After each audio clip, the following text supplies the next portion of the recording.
Shout out to Blackjack21 for sending me the story coming out of New York, where you have this woman right here whose name is Valerie Cincinelli, or is it Cincinelli? It sounds Italian. Who basically has now pled guilty for a murder for hire plot to kill her husband. Now, mind you, she used to be a cop. I'm guessing she was a cop when she did this. And she decided, look, I'm tired of my husband, but I'm not going to be the one to take him out. So I'm going to hire someone to do it. And apparently her plan backfired. And now she is currently in jail.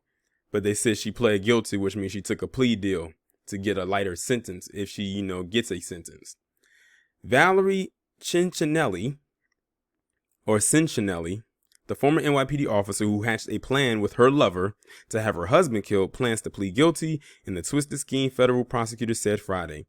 Valerie, age 36, and that's a struggling and hagging 36, has been languishing at Brooklyn's federal jail since her arrest in 2019 for the sick plot with boyfriend John Deruba. It's the government's understanding from conversations with the defense that we have reached an agreement for a plea in this matter. We have been speaking with defense counsel about obtaining a signed plea agreement, said Catherine Mirabile, an assistant U.S. attorney in Long Island. A judge agreed to a request from Valerie's lawyer, James Casornos, to proceed with a video plea if in person isn't possible. Valerie is charged with the murder for hire plot and obstruction of justice. It's not clear what charges the plea deal will cover. She'll be back in court February 12th. According to the charges, the former cop sorted proposition went further than wanting to have her husband Isaiah Carvalho killed. She also wanted to rub out Deruba's 15-year-old daughter. But Deruba was secretly working with the feds and even told Carvalho's family about the plot. You think you're in love with someone, but it's not what you think, he told the news just days after Valerie's arrest in 2019. You try so hard to overlook things, but you can't. The 12-year NYPD veteran gave Deruba $7,000 in cash to pay a hitman he told her he'd hire, prosecutors said. Disturbing text messages and recorded in-person conversations between Valerie and her boyfriend document the cop's eagerness to have the husband and her lover's teen daughter killed. When Deruba told Valerie on May 13, 2019, that the hired gun had found Deruba's teen daughter in New Jersey, Valerie responded with impatience, prosecutors have said. Why wasn't it done if there's no problem, she asked. Deruba said the hitman wouldn't kill the youngster near a school. Okay, so she leaves school. You say he knows exactly where she lives, so what's the problem? Later that day, when Deruba said again the hitman didn't want to kill the girl near a school, Valerie exploded, prosecutors said.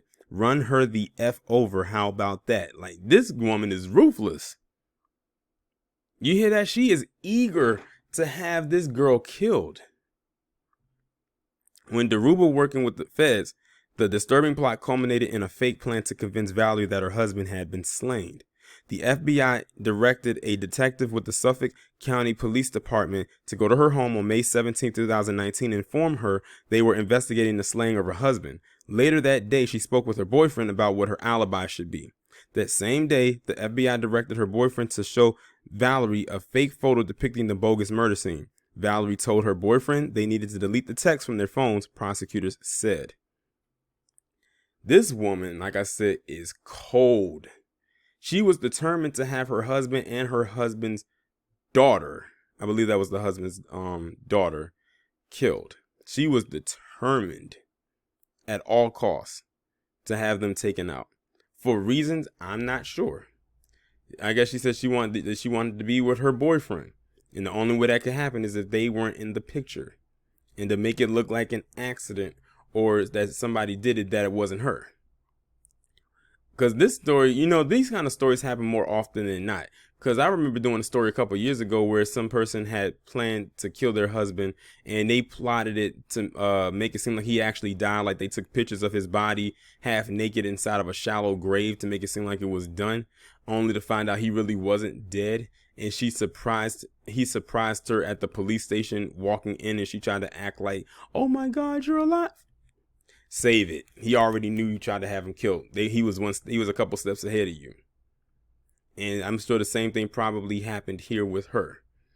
But She by her pleading guilty, she took a plea deal, which means they're probably not going to give her as much time as she deserves. And I'm just being honest.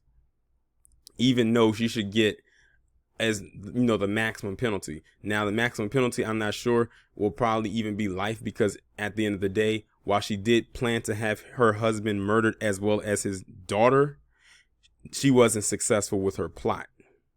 So I don't know what's going to come of that. But with that being said, y'all let me know what y'all think about this down in the comments. Like, share, subscribe. Make sure you have text the number that is pinned down below so you can receive notifications every time I upload a new video. And one more thing.